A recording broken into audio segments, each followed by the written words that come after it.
decide on a killing, first you make a stone of your heart. And if you find that your hands are still willing, then you can turn a murder into art. There really isn't any need for bloodshed. You just do it with a little more finesse. If you can slip a tablet into someone's coffee, then it avoids an awful lot of mess. Because it's murder by numbers. 1, 2, 3. It's as easy to learn as your ABC. It's murder by numbers. 1, 2, 3. It's as easy to learn as your ABC. If you have a taste for this experience, you're flushed with your very first success. You must try a twosome or a threesome. Find your conscience bothers you much less. Because murder is like anything you take to. It's a habit forming need for more and more. You can pump up every member of your family. And anybody else you find above. Because it's murder by numbers. 1, 2, 3. It's as easy to learn as your ABC. It's murder by numbers. 1, 2, 3. In history's great dark hall of fame, all our greatest killers were industrious. At least the ones that we all know by name.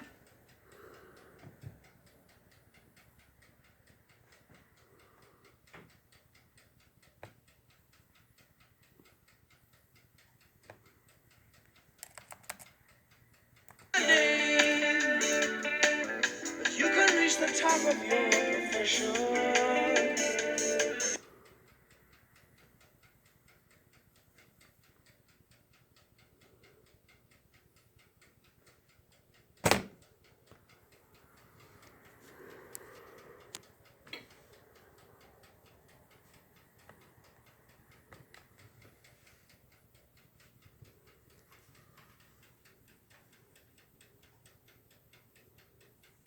This flashlight can burn through anything. Cardboard. Want to know the best way to potentially make a big income online? It's by making lots of small incomes online.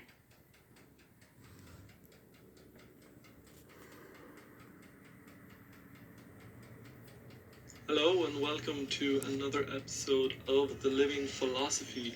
Today we are going to talk about synchronicity, which is a very interesting concept created or discovered by the great psychologist Carl Gustav Jung. And synchronicity is one of his more far out kind of conceptions, which really borders into that paranormal kind of collection of interests that Jung has. So, what is a synchronicity? Well, it's a very simple thing, really. It's, it isn't, I guess. It's when you experience something in your life and it's meaningful. So there's a mirror between the outside experience and your inside experience. So it's like a serendipity.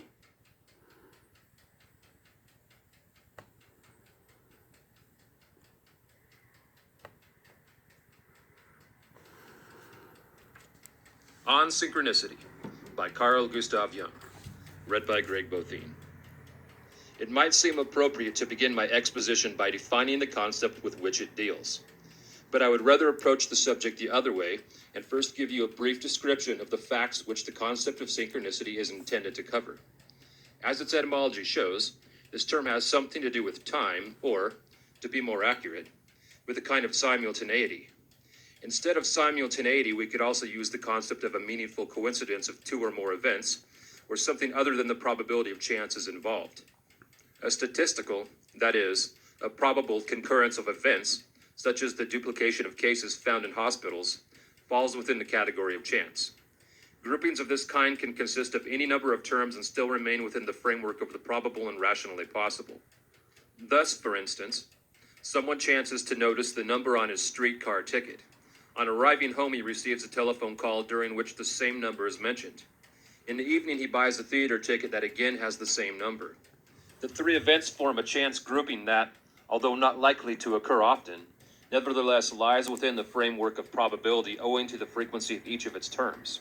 I would like to recount from my own experience the following chance grouping, made up of no fewer than 6 terms. On April 1st, 1949, I made a note in the morning of an inscription containing a figure that was half man and half fish. There was fish for lunch.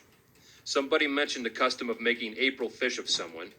In the afternoon, a former patient of mine, whom I had not seen for months, showed me some impressive pictures of fish. In the evening, I was shown a piece of embroidery with sea monsters and fishes in it. The next morning, I saw a former patient who was visiting me for the first time in 10 years. She had dreamed of a large fish the night before. A few months later, when I was using this series for a larger work and had just finished writing it down, I walked over to a spot by the lake in front of the house, where I'd already been several times that morning. This time a fish a foot long lay on the seawall. Since no one else was present, I have no idea how the fish could have got there. When coincidences pile up in this way, one cannot help being impressed by them. For the greater the number of terms in such a series, or the more unusual its character, the more improbable it becomes. For reasons that I have mentioned elsewhere and will not discuss now, I assume that this was a chance grouping. It must be admitted, though, that it is more improbable than a mere duplication. In the above-mentioned case of the streetcar ticket, I said that the observer chanced to notice the number and retain it in his memory, which ordinarily he never would have done. This formed the basis for the series of chance events, but I do not know what caused him to notice the number. It seems to me that in judging such a series, a factor of uncertainty enters in at this point and requires attention. I have observed something similar in other cases, without, however, being able to draw any reliable conclusions. But it is sometimes difficult to avoid the impression that there is a sort of foreknowledge of the coming series of events. This feeling becomes irresistible when, as so frequently happens, one thinks one is about to meet an old friend in the street, only to find to one's disappointment that it is a stranger. On turning the next corner, one then runs into him in person. Cases of this kind occur in every conceivable form and by no means infrequently.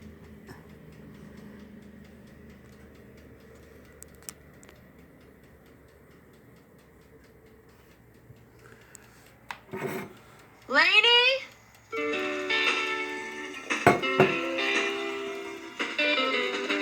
Where have you...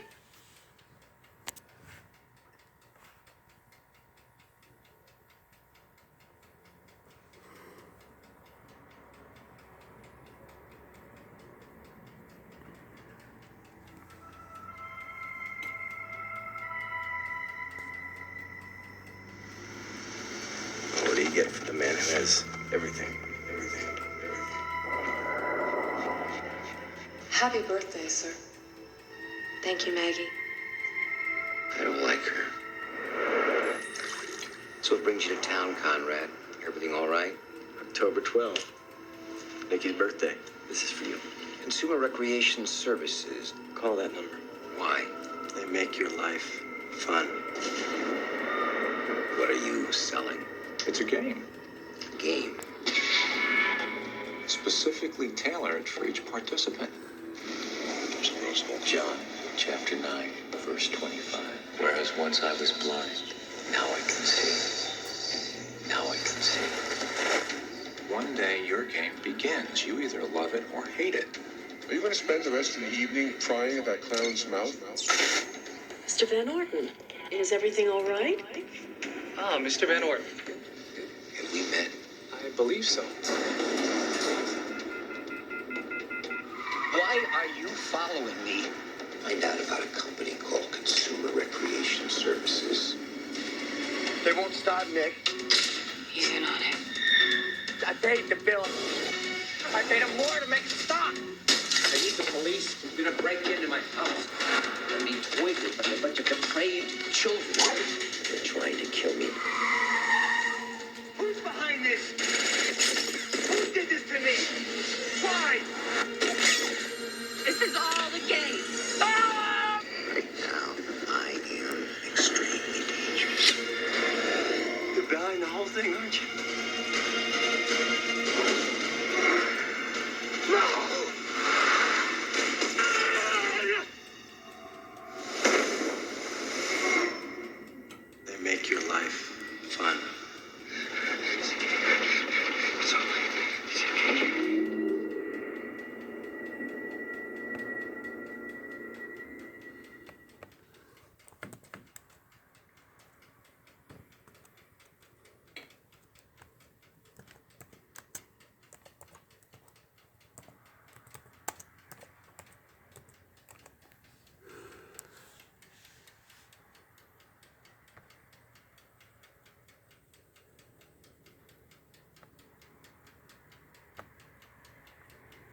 My name's Wade Watts.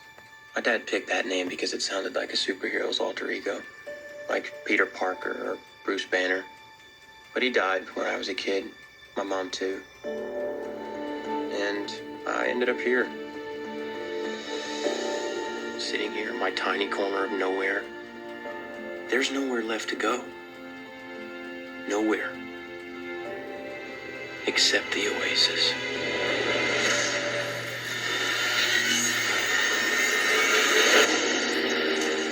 A whole virtual universe.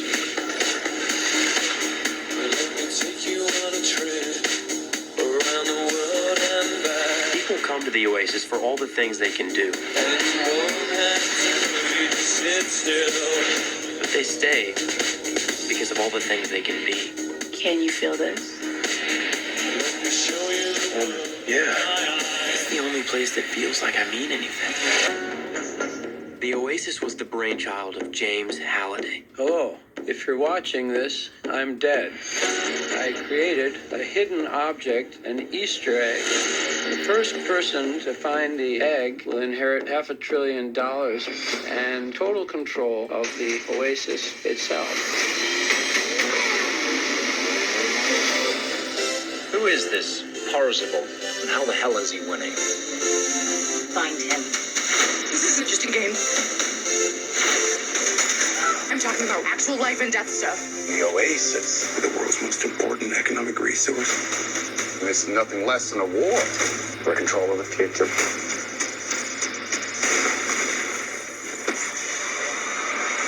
Welcome to the rebellion, Wade.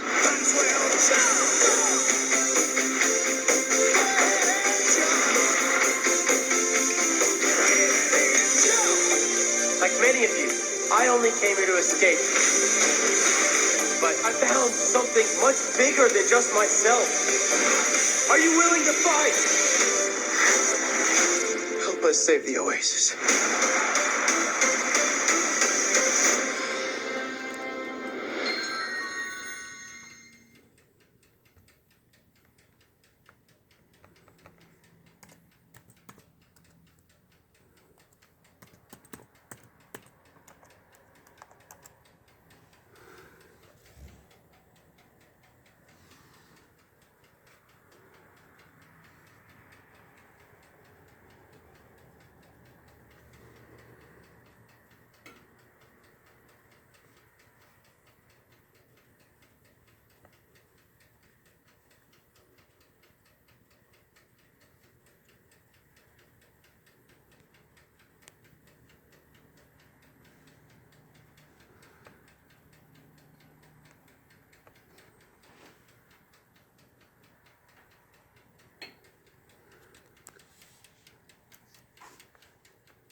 Hey, and welcome to Connect.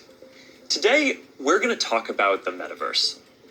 I want to share what we imagine is possible, the experiences you'll have, the creative economy we'll all build, and the technology that needs to be invented, as well as how we're going to all do this together. The basic story of technology in our lifetimes is how it's given us the power to express ourselves and experience the world with ever greater richness. Back when I started Facebook, that mostly meant text that we typed on computers. Then we all got phones with cameras, and the internet became much more visual. And recently, as connections got faster, video has become the main way that we experience content. We've gone from desktop to web to phones, from text to photos to video, but this isn't the end of the line.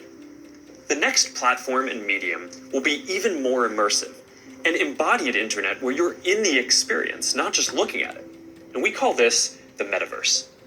And you're going to be able to do almost anything you can imagine. Get together with friends and family, work, learn, play, shop, create, as well as entirely new categories that don't really fit how we think about computers or phones today. Now, since we're doing this remotely today, I figured let's make this special.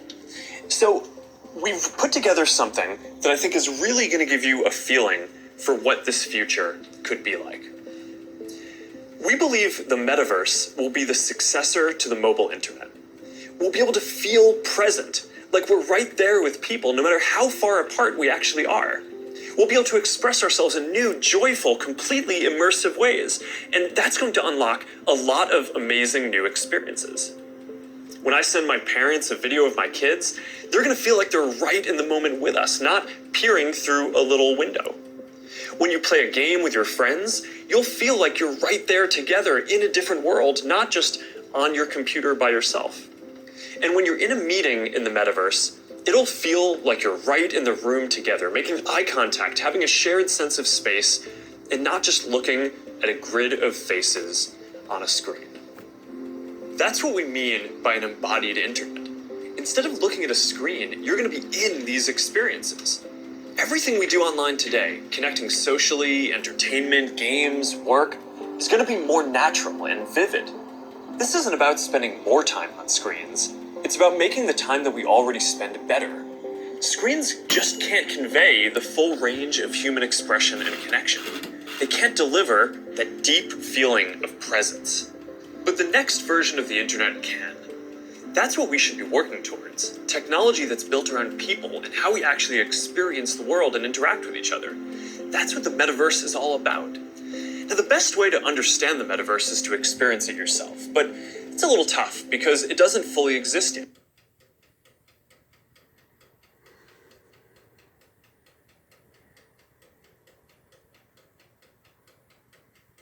Platform.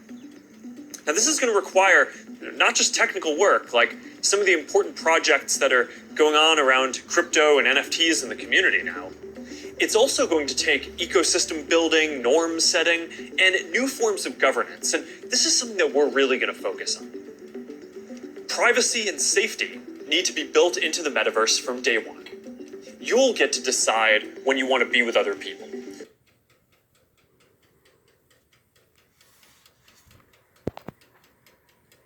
Unlock some pretty amazing experiences. Now, let's move on from some of these basic concepts and people just connecting to a completely different set of experiences around entertainment and gaming.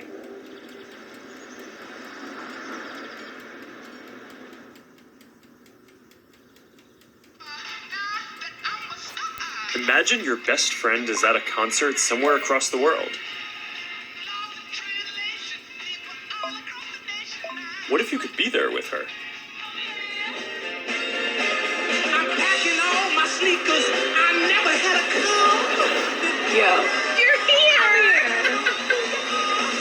Tell it like it is. Tell what you love, how you live. What you doing, what you doing. Just tell the truth. Just tell it. Just tell it. Just tell it. Just tell it.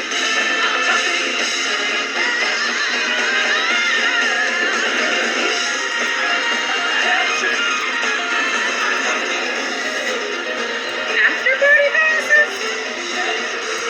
Yes.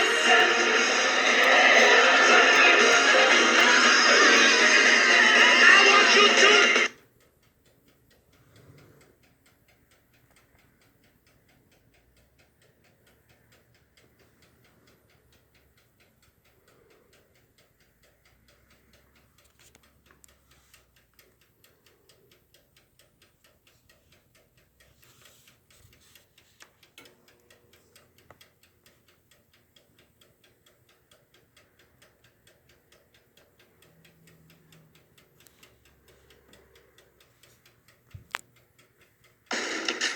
Everyone ready?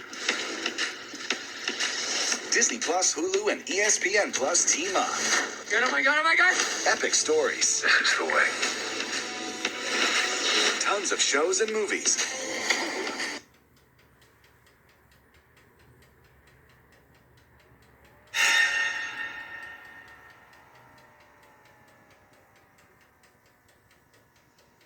This is the construct.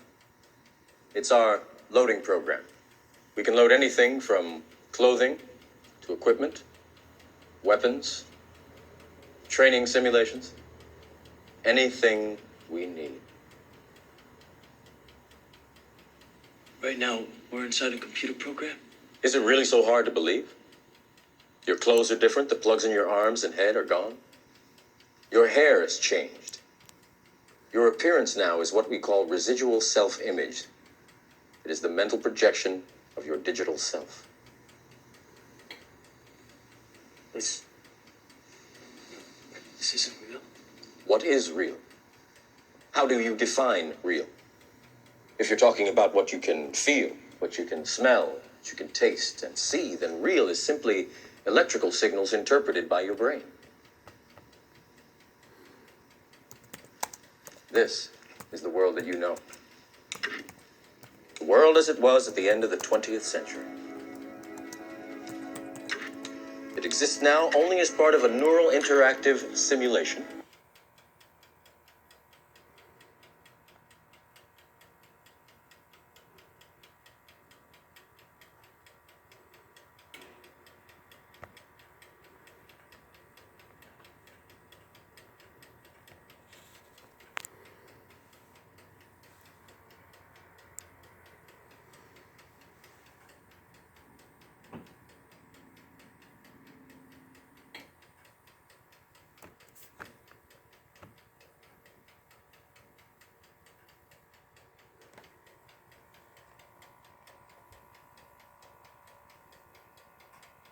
It was a dream. We lived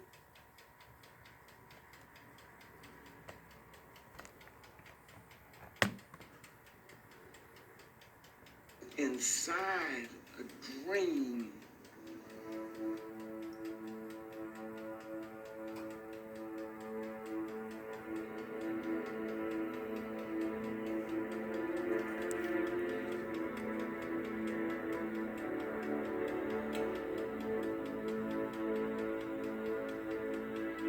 Film is its own language, and a film is it's an entity, and it's a horrible shame to translate that language back into words and describe it in words.